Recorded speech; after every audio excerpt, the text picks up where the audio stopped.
Good afternoon, good morning, good early afternoon, LinkedIn family, and Facebook family, and the YouTube channel. So glad you guys could be with us during this LinkedIn Live. Today's a special LinkedIn Live. I've got a couple people that are joining us. Rachel Beck is here, of course. She's always on time and spot on. We're kind of waiting for Dr. Irene to join us. And originally we had Michael Ray, the smile guy, scheduled. And unfortunately, he's working on a couple things right now, and he wasn't able to jiggle his schedule around like he thought he would. Although I'm hoping he may pop in. But the reason why this is a very special one is that we want to talk about mental health awareness, and we want to talk about suicide prevention because it actually has hit pretty close to home for Dr. Irene. Her youngest son is in engineering school, and his lab partner, who no one had any realization that he was suffering, recently took his own life. And this was towards the end of the school year. You know, they were getting ready for finals, and it took everybody by surprise. And Dr. Irene and I were talking about it, and we said we should do a Coffee with Bob live on this. As a matter of fact, there she is. We're going to add her to the stream right now. It's the lovely and talented Dr. Irene Cop. Thank you so much. Two of my favorite people. Oh, this is awesome. Big hugs. Big hugs. So awesome. We were just talking about, I was sort of giving the introduction, and I mentioned you, my friend, and I mentioned that Michael might join us in a little bit, but had conflicting appointments that he was taking care of. And I was giving the background on your youngest son's lab partner, right? So we are all very passionate about mental health awareness. We're all very passionate about helping others. And we are definitely very passionate about suicide prevention, right? Because we've all gone through our trials. We've all had it impact us in one way or another. And it's just top priority for us to try and make a difference. Absolutely. Yeah. So thank you both for joining me, ladies. You guys, I can't express how much I love you both and how much you both have impacted my life enormously. I feel the same way about you. Yeah. More than I can ever repay. So let's just jump right into it. Dr. Irene, can you tell us a little bit about what precipitated this, right? The conversation that you and I had about your son's lab partner. Absolutely. And thank you so much, both of you, for everything you do to support mental health challenges, awareness, recovery. And really, I know that we are all on this joint mission to eradicate mental health challenges, to change the conversation from shame and stigma and feeling like a failure and isolated to you're not alone. It's okay. It's going to be okay. And we're here for you and others are here for you. And I know I speak for all of you in that, which was why my heart totally ached when my son called me up last week and he said, I had a midterm that was canceled with 15 minutes notice.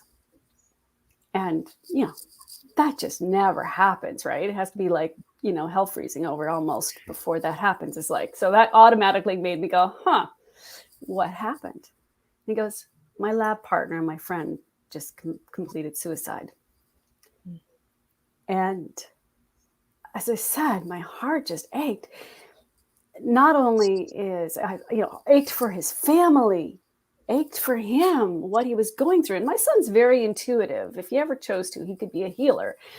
And he's helped many of his friends through depression and wanting to complete suicide. And I said, did you have any idea? And he went, no. He goes, it seemed like everything was fine.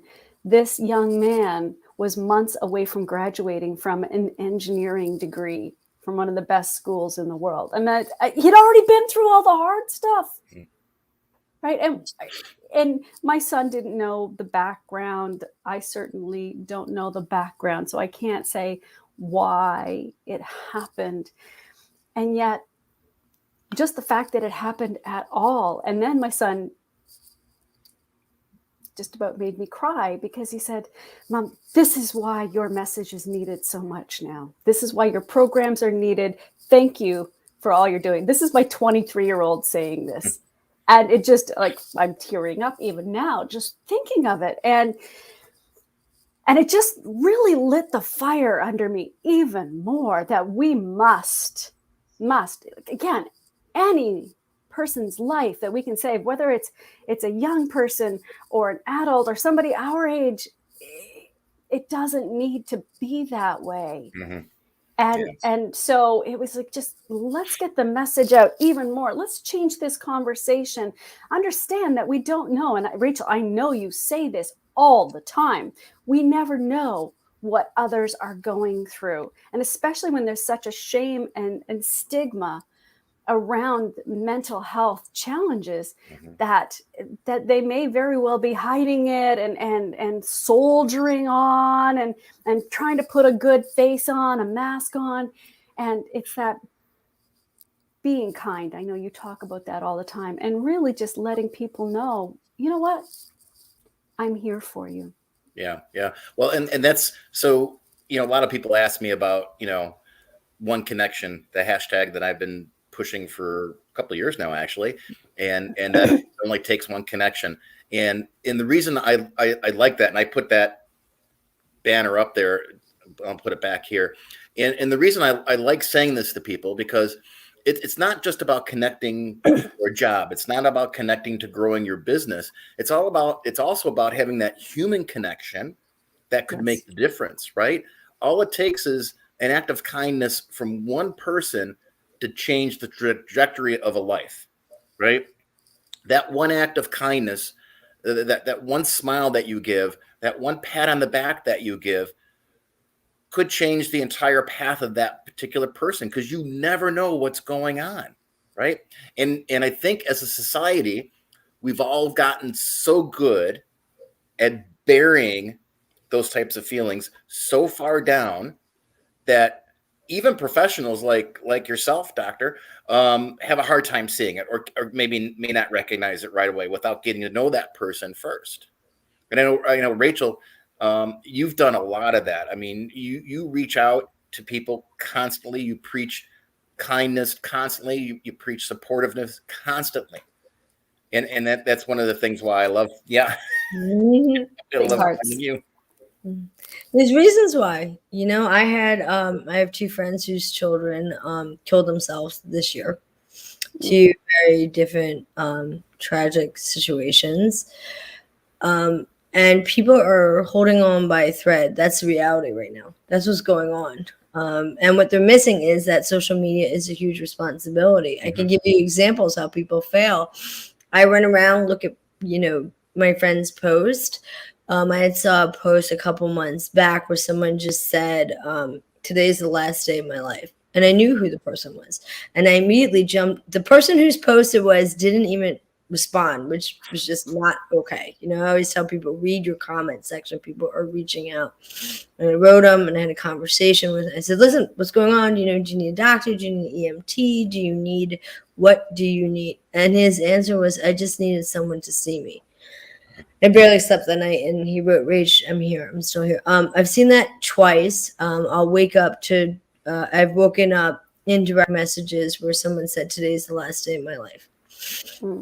And I knew it was a tragic situation where a father had lost his job, who was responsible for the children, and ended up saying, please give me 24 hours. And he had 5 kids, and he got his resume sent to the right person to highlight it. But this is what people are missing. It is a massive responsibility. It's a responsibility for you to read that comment section right now. Shame on that person who didn't see that. I mean, right. If someone writes in your comment section, today's the last day of my life, and you do nothing about it. So I'm asking people I know many people who are standing on that side of a cliff right now, right? And they just need someone to pull them back. And that's why I ask people to be kind with their words. There's a reason why I do everything I do. I know how much people are hurting right now. I'm very aware of it. They share their stories with me privately. So as content creators, it's our responsibility. And that's what people are missing. They think social media is fun, and it is. All three of us have a good time together. But it is also responsibility. Your network is your responsibility. Mm-hmm. It's not there for you to use, which is a mistake that people do. No, it's about being there for them, because people, they're barely holding on right now. I know people who have had serious mental health issues this year. Yeah. Well, I mean, it's the next pandemic. Dr. Irene, you've talked about that quite a bit, that the next pandemic is depression. The next pandemic is, are people who can't dig out of this hole after that we've been dug in for the last 2 years, right? And the other part of that equation is, I think, at least personally, social media has made this worse, right? Because there's so much vitriol going on, especially here. Dr. Irene's in Canada, so it's a little bit different, I think. But here in the United States, we are so divided as a nation, and the opinions have become so right. I mean, how do you suggest dealing with, and I think that adds to people's feelings of lack of self-worth, right? Say, Yes. I'm less than, I'm this or that because I believe one way or the other, because each group is vilifying the other group, without a doubt. I have it happen within my own circle of close friends and family, even, that I have to reach out to them and say, you know what, chill out. Relax a minute. It's so much easier to be kind. It's so much easier to be accepting than to put up the barriers. Absolutely. And so what do you tell people like that, Dr. Irene? It all goes back to what Rach said, that we don't know what others are going through. And so whether it's highly polarizing situation as we have right now, and COVID is a huge part of that, because let's face it, I'm going to back it up and go, fall back on my specialty. Stress impacts everyone differently. It's not a one size fits all. And we are very, we're hardwired in our stress response. It's a survival mechanism. I say that. It's like, and it depends on our chemistry. It depends on our makeup. It depends on our programming.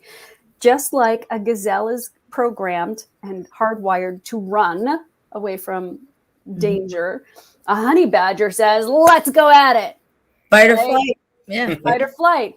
A rabbit freezes and hopes nobody notices it, right? Because it's not fast enough to run and it can't fight, or it's not strong enough to fight, right? So in other words, and we humans are the same way. That, so when somebody, and two, I like to call them Hulks, when you go into Hulk mode, right? When that happens and your executive team, your conscious brain shuts off, as it needs to do when you're in survival mode, right? And you get two Hulks going smashing each other, logic is not in there in the slightest. Emotional inhibition is wiped out, right? So it's like, let me at her, right? So you have this, and to answer your question, Bob, number one, understanding it's okay, right? In other words, you're going to have that response first. And when you are not triggered, and when you're not in that survival mode, and what I call real resilience, right? Because when you truly have real resilience, which is what I teach, it's like you're less likely to be triggered. Your hot buttons are less likely to be pushed, right? You're less likely to tip over so easily into that survival mode. It's easier to step back. And I always love the analogy of road rage. Let's take a step back from COVID. Road rage, right? Parking lot rage, whatever you want to call it. When we moved back home to the small town where I was raised after 20 years of being away, and my sons were young, and they would say, Mom, why do you wave at everybody? Do you know everybody? And I said, no, but let me tell you something. He's like, when you create that relationship with them, they're less likely to fly off the handle at you, right? And so, and I teach my clients too. It's like you're on the freeway or you're in stop and go rush hour traffic, or somebody just took the last parking lot at Christmas time on Thanksgiving. I know we're coming up to Black Friday for you guys. I always just say, just paint a story. Oh, that's Bob. I know that his wife has gone into hospital for surgery, and he's just not thinking straight right now. That's why he cut me off. He's not deliberately doing that, right? Even if you don't know the person, make up a story. Make up a story and assume best intents, right? Because really, truly, if somebody is being mean and nasty, it means they're broken. That's my way of looking at it. In other words, there's no baby on the face of this earth, I believe, that is born evil and bad and mean and being, as somebody in a seminar that I watched this week said, a boss hole. Right? In other words, nobody's born that way. Those people are developed. They're conditioned. It's a conditioned response. Yep. Exactly. And so when you assume best intents, basically what you're saying is, Bob, you say, we're all connected. Mm-hmm. Right? So that person must be hurting in some way. And how can I help them? Well, Rachel, you and I have talked about this before. I have a different view on that. That. I am. And we'll circle back to that. But one of the things that we've talked about before is that the human brain has a difficult time assimilating negative responses, right? It always wants to, assimilating positive responses. It always wants to go to the negative because that's part of that's how we were born. That's how we were raised, right? As cavemans, we had to assume there was danger everywhere in order to survive. And our brains have never evolved beyond that. So it's almost like we have to retrain our brains. I'm going to steal that from you, Dr. Irene, to be more positive. And we need people like you, Rach, and you, Dr. Irene, to help keep spreading that messages through the posts. And I've seen you do that, Rachel, time and time again. Your posts are always about that. I'm wondering, how calculated is that for you? Is that okay? I'm very strategic about everything I do on LinkedIn. I have my reasons why I do everything. I just was telling, I think it was this week, telling people to stop triggering. For the people who didn't know I had PTSD, and it was a friendly reminder because I had a couple of people. I was like, listen, you're just not for me. I use my heart as a guide, right? So if somebody elevates my heartbeat in the wrong way, I'm out. I'm like, I can't be in as an empath. I can't be around your energy. I don't want any part of it. And so I treat my network the same way, where I don't want those people coming in to my network too. If they can't be a kind, positive soul, I don't want them in there. And I'm okay, saying goodbye. People I've noticed, I've been pleading for people to be patient. There's a tremendous amount of lack of patience with content creators. And to me, it's the biggest turnoff. I'm like, where I'll get a message, where were you, or this, and I'm like, I was enjoying my life, then that pressure of we need to show up. No, we show up when we show up. We show up on our schedules. We show up because we are living our lives. And instead of pushing people to do that, just be grateful. Mm-hmm. So if someone shows up, I've done it. If I'm traveling, I'll show up at 12 o'clock at night and support people. But there's this constant pressure that we need to conform to everybody else and their schedules, their ideals. And that's where people are making the mistake. All the people are like, well, what are you doing? I'm like, I'm working. I get that question a lot. I'm like, that I'm working right now. These are those questions women get that males don't. I'm like, I'm working right now. And so it's just not necessary right now to push people. It is so unnecessary. And it's crucial. And I watch people do it. And I'm like, what is wrong with you? Seriously, what's wrong? I'm like, you have no idea what she has going on, or he has going on right now in this moment. So I'm doing this whole thing from now to like New Year's, because we all know the holidays are a big trigger for people. Mm-hmm. People are coming on. They're gonna be coming on to give tips and advice how to make it, how to deal with grief. It's not that hard to be calm with people, to be polite to people. It's just not that difficult. But I'm going to keep teaching it till everybody on this platform gets it. Yeah, and that's amazing. But and I believe that we even need to go a step further, right? I mean, it's being kind is easy, being respectful is easy to do. Shouldn't take much effort for people, to anyone around you, right? When you're checking out at the Walmart, be kind to the cash register person, because Right.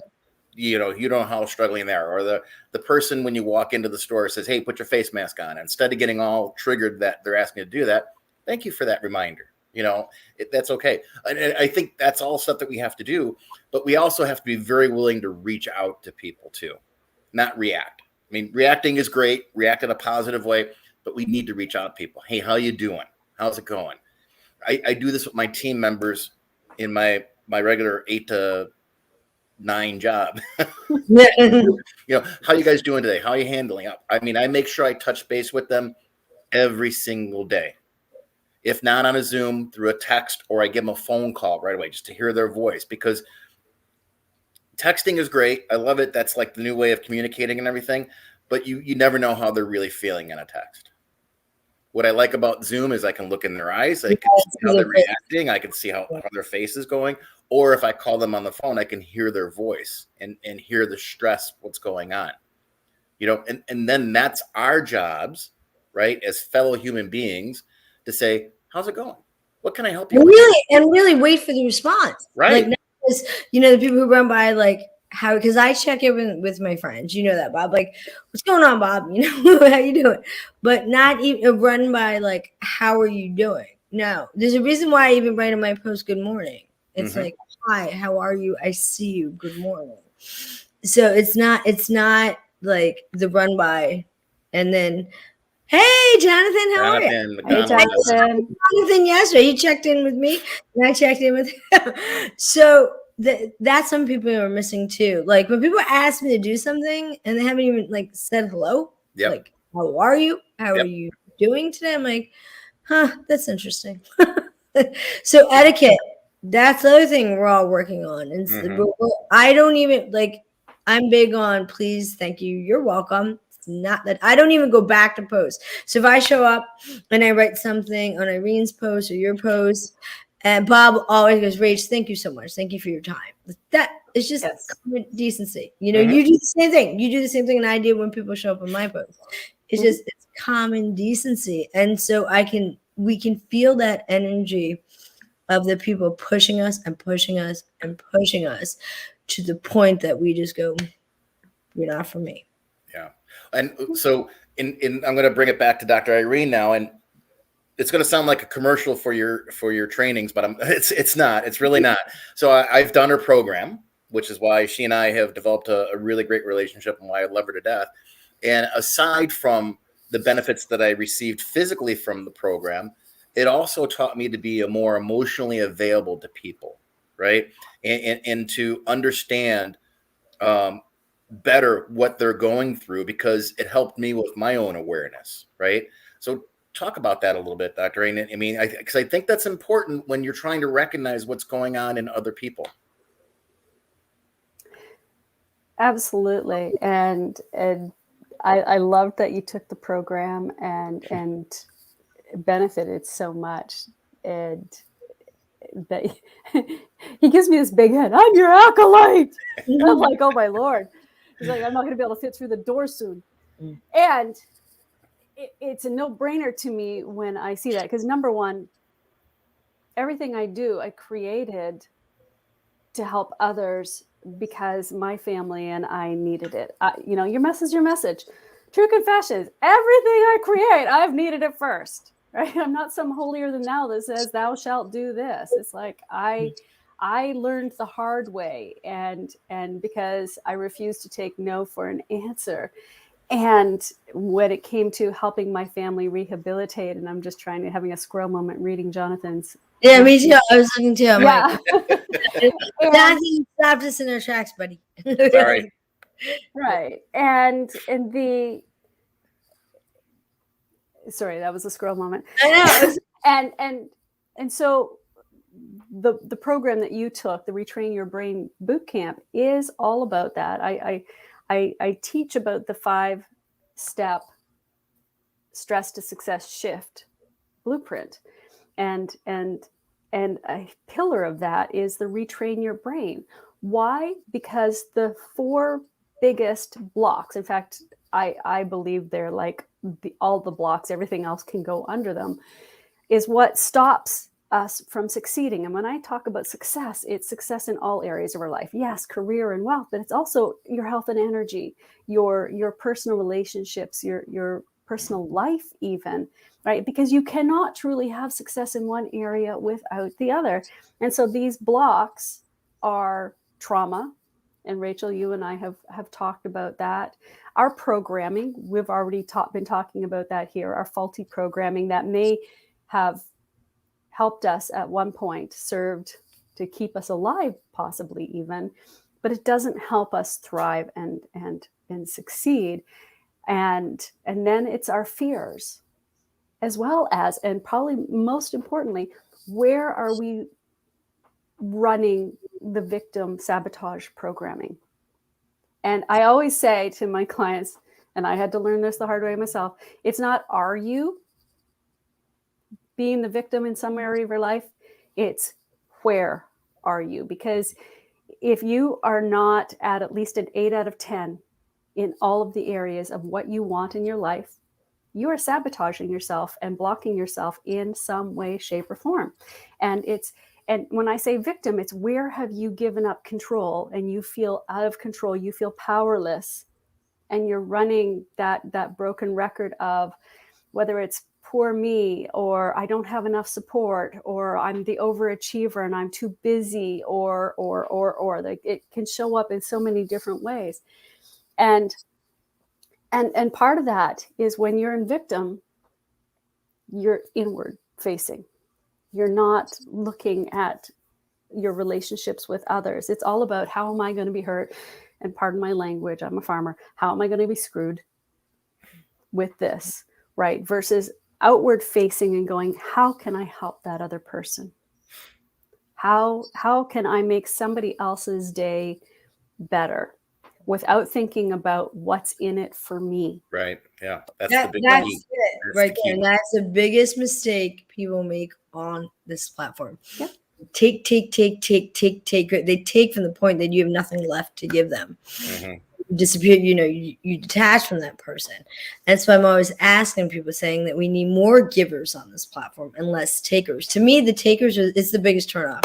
I'm like, I see the behavior, I see what they're doing, and I'm like, this is not what this platform is about. This is a community. This is a family. Mm-hmm. We are here to get, to give, and to give selflessly. I mean, let's just say that, to give selflessly.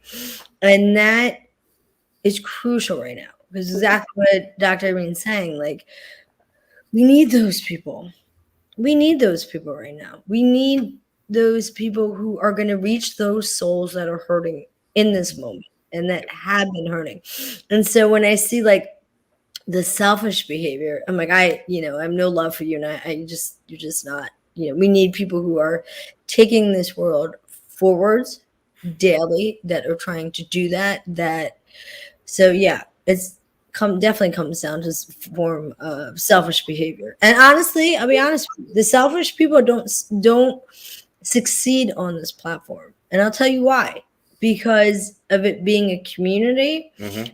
I support Bob supports me, I support you, becomes, all three of us support each other.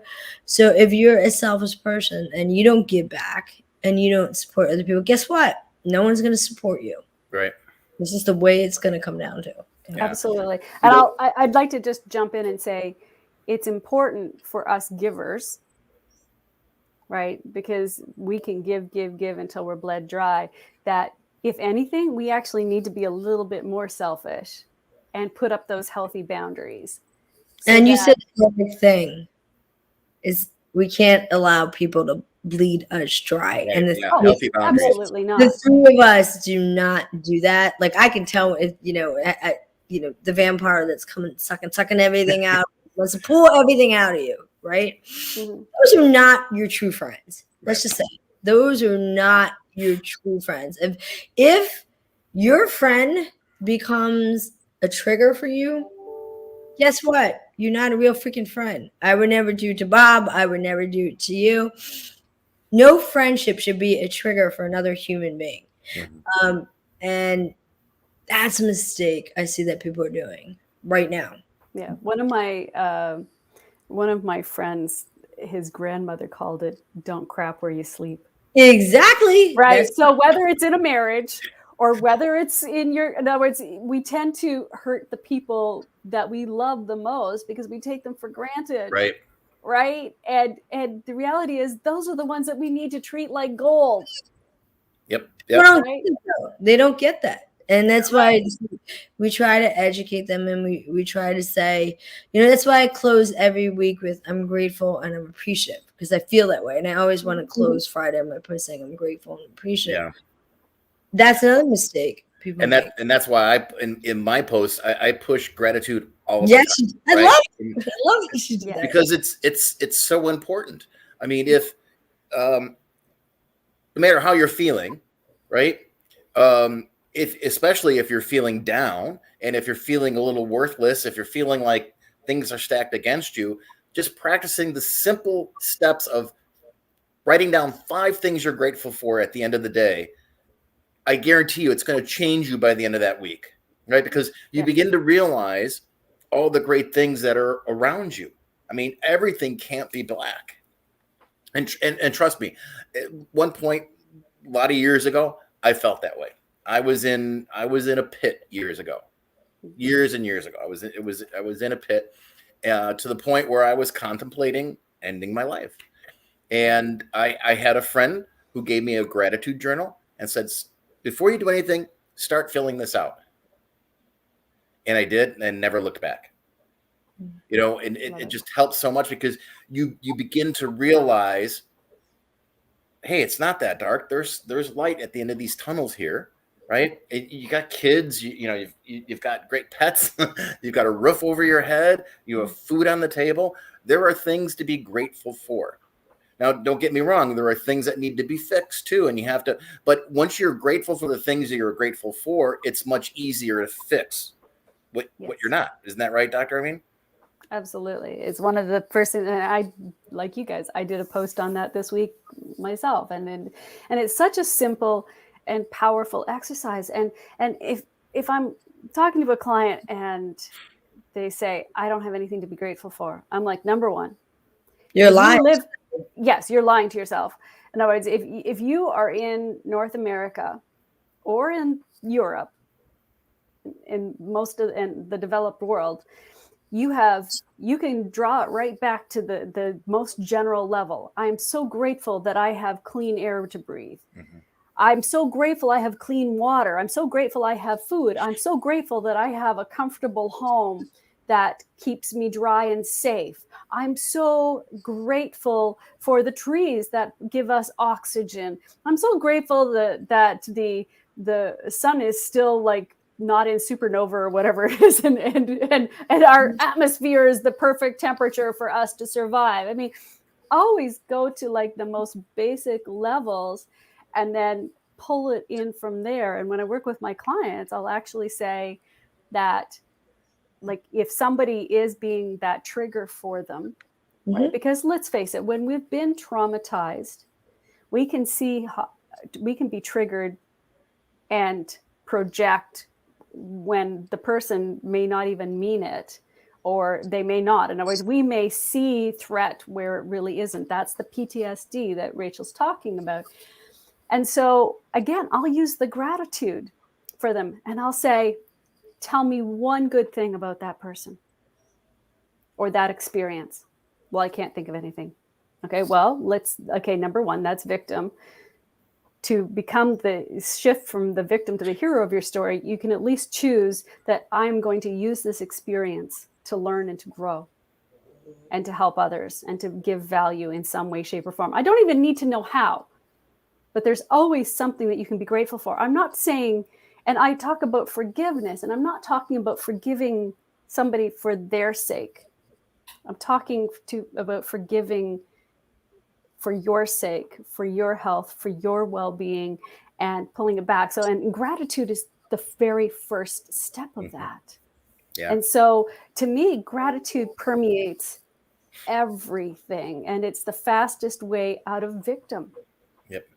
Yeah, it is. It really, truly is. And I think that's why it's important. We have to reach out more. My wife's a school teacher, and she teaches 5th grade.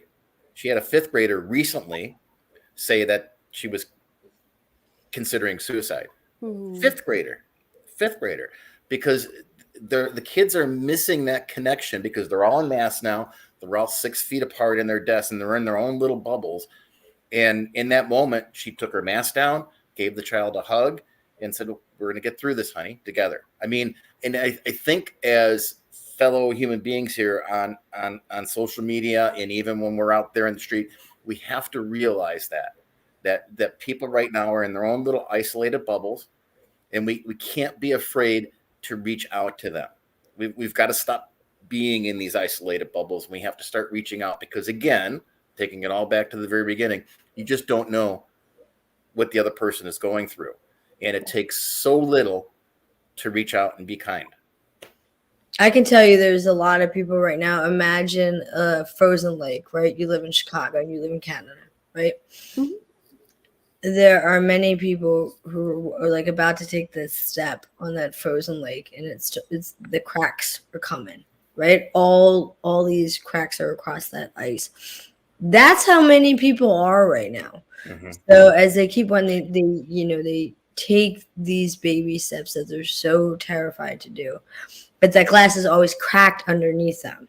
Yes. And so it's our job as human beings to help them cross that lake, as scary as it is right now.